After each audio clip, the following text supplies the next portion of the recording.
Hello, हमें question given है। हमें दिया गया है कि यदि दीर्घवृत्त 25x² plus 4y² equal to 1 पर स्थित बिंदु अल्फा बीटा से परवलय y² इक्वल टू 4x पर दो स्पर्श रेखाएं इस प्रकार खींची जाती हैं कि एक स्पर्श रेखा की प्रवणता दूसरे स्पर्श रेखा की प्रवणता की 4 गुनी है। तो tan अल्फा प्लस 5 का whole square plus 16 beta square plus 50 इसकी वैल्यू बतानी है। हमें बोला एक इलिप्स है एक्स स्क्वायर, मतलब ये कुछ इस तरीके से बन जाएगा इलिप्स। ठीक है, अब जैसे ही बने एलिप्स पढ़ोगे तो क्लियर हो जाएगा। हमें बोला कि इसका कोई पॉइंट है जहां से स्पर्श रेखाएं एक हमने हमारा क्या है, परवलय है जिसपे खींचा है। परवलय कौन सा है? वाई स्क्वायर इक्वल टू में 4x। 4a से equal to 4, Y square equal to 4ax से कंपेरिजन करें तो a की वैल्यू कितनी आ जाएगी? 1। ठीक है, अब हमें ये पता है यहाँ पे कि क्योंकि अल्फा बीटा इस इक्वेशन को सेटिस्फाई करेंगे जो कि इसके हैं, तो 25x² plus 4y² equal to 1 है। तो इसे अल्फा कॉमा बीटा सेटिस्फाई करने चाहिए क्योंकि इस पे हैं वो, ये अल्फा बीटा है। ठीक है, तो ये सेटिस्फाई करने चाहिए तो करवा देते हैं। तो 25 alpha square plus 4 beta square equal to में 1, इसे इक्वेशन नंबर 1 दे देते हैं। ठीक है, अब हमें बोला गया है कि से parabola Y square equal to 4x पर दो स्पर्श रेखाएं खींची गई, इससे खींची गई हैं। तो स्पर्श रेखा का समीकरण क्या होता है स्लोप के टर्म में? वो हो जाता है y इक्वल टू में mx प्लस ए वाई एम। ये टेंजेंट की इक्वेशन हो जाती है या प्रवणता। ठीक है, या स्लोप, जो भी बोले हैं। अब ये स्पर्श, सॉरी स्लोप नहीं, स्पर्श रेखा का समीकरण है ये स्लोप के फॉर्म में, प्रवणता के फॉर्म में। ठीक है, तो अब a कितना है? 1 है। तो y इक्वल टू में एम एक्स प्लस 1 अपॉन में एम। अब हमें पता है कि ये ना y क्या है, एक्स और y, मतलब ये स्लोप यहाँ से भी तो जा रही है ना हमारी, सॉरी ये स्पर्श रेखा है जो अल्फा बीटा से भी तो होके जा रही है, तो अल्फा बीटा को सेटिस्फाई करेगी। इसका मतलब अल्फा बीटा रख देते हैं तो ये बीटा हो जाएगा, और यहाँ पे एम अल्फा प्लस 1 अपॉन में एम। सॉल्व करते हैं तो ये हो जाएगा बीटा इक्वल टू में एम स्क्वायर प्लस का 1 अपॉन में एम।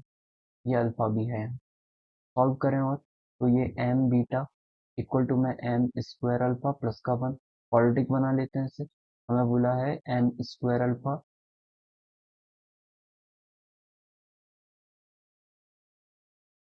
आगे देखें तो ये एम स्क्वायर अल्फा, और इस तरफ आएगा तो ये माइनस का हो जाएगा एम स्क्वायर अल्फा, ये एम बीटा प्लस का 1 इक्वल टू में 0। ठीक है, अब हमें क्या बोला है कि Y square equal to 4x पर दो स्पर्श रेखा इस प्रकार खींची जाती है कि एक स्पर्श रेखा की प्रवणता दूसरी स्पर्श रेखा की प्रवणता की 4 गुनी है। अब जो हमने स्टैंडर्ड इक्वेशन ये वाली लिखी है वो इस रेखा के लिए भी है, इस स्पर्श रेखा के लिए, दोनों के लिए है। इसका मतलब इसके दो पॉइंट निकलेंगे, तो परवलय को दो पॉइंट ही सेटिस्फाई करते हैं, आपको पता होगा। ठीक है, तो अब हमें बोला गया है कि दूसरी स्पर्श रेखा की प्रवणता की 4 गुनी है, मतलब इसके दो रूप निकलेंगे, एक m1 और एक m2। तो हमें इन दोनों के बीच में रिलेशन गिवन है कि एक दूसरी स्पर्श रेखा की प्रवणता की 4 गुनी है।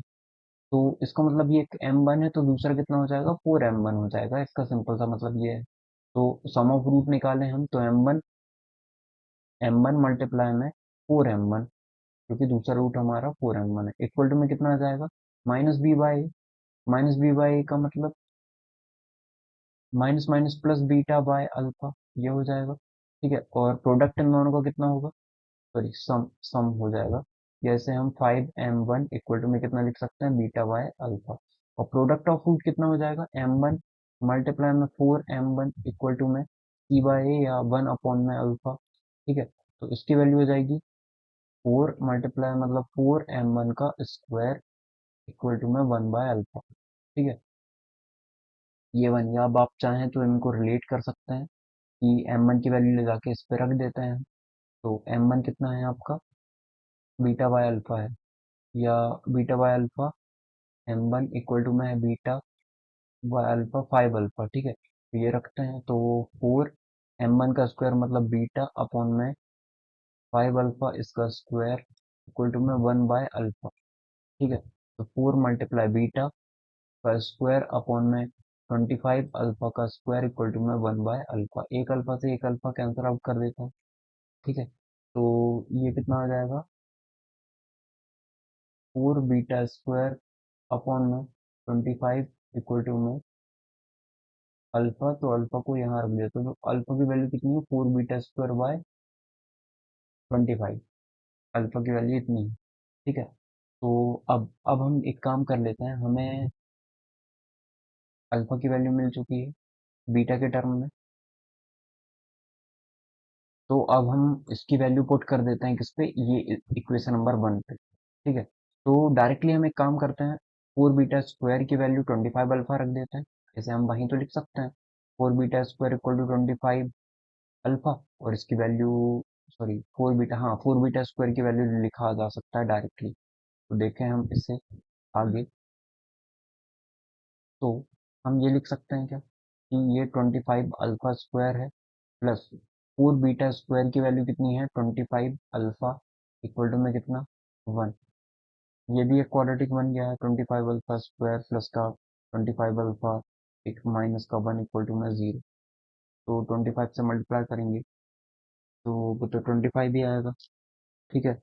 तो एक काम कर लेते हैं, इसको हम क्वाड्रेटिक बन रहा है ये, तो क्वाड्रेटिक के जैसे ही सॉल्व कर लेते हैं, या फिर यहाँ से वैल्यूज निकाल लेते हैं कि अल्फा को क्या लिखा जा सकता है, बीटा को क्या लिखा जा सकता है, ठीक है। तो यहाँ पे अब हमें निकालना किसकी वैल्यू है, हमें निकालनी है 10 अल्फा प्लस 5, इसकी वैल्यू निकालनी है, ठीक है। इसकी वैल्यू कितनी आएगी वो चेक कर लेते हैं हम।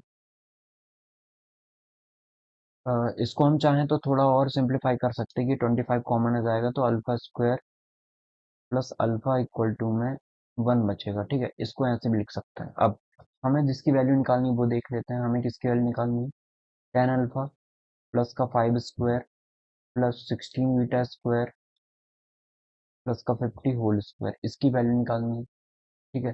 तो अब हम एक काम करते हैं इसके लिए, 10 अल्फा और 5 है तो 5 को बाहर निकालना है तो 25 बाहर आ जाएगा क्योंकि 5 का स्क्वायर बाहर आएगा, और अंदर बच जाएगा 2 अल्फा प्लस का 1, ठीक है। और प्लस यहाँ से यदि हम देखें 16 बीटा स्क्वायर है प्लस 50 है, 16 बीटा स्क्वायर को क्या लिख सकते हैं, ये 4 इंटू 4 बीटा स्क्वायर लिखा हुआ है ना। इसको 4 बीटा स्क्वायर को हम 25 अल्फा लिख सकते हैं ना। तो हम एक काम करते हैं, इसको लिख देते हैं 4 इंटू 4 बीटा। तो 4 बीटा का स्क्वायर, इसको लिख सकते हैं हम 25 अल्फा प्लस का 50, इसका होल स्क्वायर है। ओके, आई होप आपको समझ में आया होगा। तो 2 अल्फा प्लस 1 है ये, प्लस यहाँ से यदि 25 कॉमन निकल जाए, 50 कॉमन निकल जाए, तो यहाँ बचेगा 2 अल्फा और यहाँ पे बचेगा 1 equal square. Okay, I hope आपको ये समझ में आया होगा।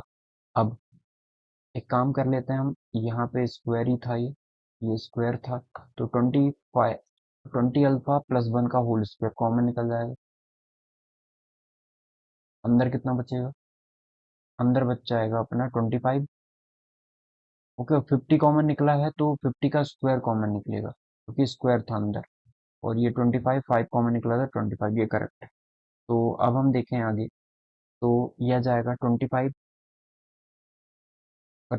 और 50 का स्क्वायर मतलब 250, 100 इतना। तो इसको लिख सकते हैं हम 25 सम करेंगे तो इतना ही आ जाएगा, 2 अल्फा प्लस 1 का होल स्क्वायर, ये क्या आ सकता है, 2 अल्फा प्लस 1 का होल स्क्वायर,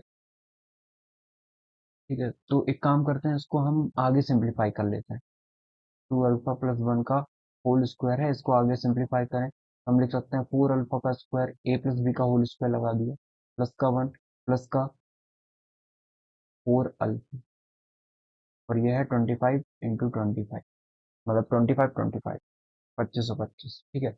अब हमें किसकी वैल्यू पता है, हमें पता है अल्फा स्क्वायर प्लस अल्फा 1/25 होता है, alpha square plus alpha, alpha square plus alpha equal to में 1/25 लिखा जा सकता है, कहाँ से, इससे, ठीक है। इक्वेशन नंबर इससे चाहे तो हम 2 दे सकते हैं। तो अब हम आगे देख लेते हैं इसको कैसे सॉल्व करेंगे। तो 4 कॉमन निकाल लें हम, तो ये आ जाएगा अल्फा स्क्वायर प्लस का अल्फा प्लस का 1, इन दोनों को पास पास लिखा और 4 कॉमन निकालिए। नहीं आएगा, ये 25 25। अब ये लिख सकते हैं अल्फा स्क्वायर प्लस अल्फा ना, अल्फा स्क्वायर प्लस अल्फा 1/25, ठीक है। अल्फा स्क्वायर प्लस अल्फा 1/25, तो इसे लिख सकते हैं 1/25। ये हो जाएगा 4, यह जाएगा प्लस का 1, और ये होगा 25 25, ठीक है। तो 4 25 प्लस का 1 मल्टीप्लाई में 25 × 25, चाहे तो 25 को एलसीएम लेते हैं, यह जाएगा 4 प्लस का 25 अपॉन में 25 मल्टीप्लाई 25 25, 25 से 25 टाइम, फिर 2 आ जाएगा, जाएगा नहीं तो 0 आ जाएगा, फिर 25, ठीक है। तो अब ये आई होप आपको समझ में आया होगा कैसे डिवाइड किया हमने। मल्टीप्लाई करोगे फिर इतना ही आ जाएगा, 25 मल्टीप्लाई 1 25, 2, फिर 25 जीरो जा जीरो, 2 को उतार दिया, 25 का 25 आ गया। फिर तो ये 4 प्लस 25 कितना, 4 प्लस 25 29 हो जाएगा, 29 मल्टीप्लाई में 101, तो हो जाएगा 29 29। ये हमारा करेक्ट आंसर होगा। ओके, तो हमारा 11 नंबर का जो है क्वेश्चन, उसका करेक्ट आंसर कितना हो जाएगा, लेट मी चेक। इसका करेक्ट आंसर हो जाएगा आपका 2929, ठीक है।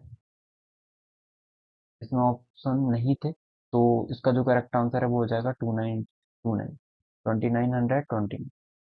ओके, आई होप आपको समझ में आया होगा कि हमने इस क्वेश्चन को कैसे सॉल्व किया है और कौन कौन सी प्रॉपर्टीज का यूज किया है। ये दीर्घवृत्त का था क्वेश्चन, पर दीर्घवृत्त की प्रॉपर्टी इतनी खास लगी नहीं है, तो आप बिना दीर्घवृत्त पढ़े भी आप इस क्वेश्चन को इजीली सॉल्व कर सकते हो।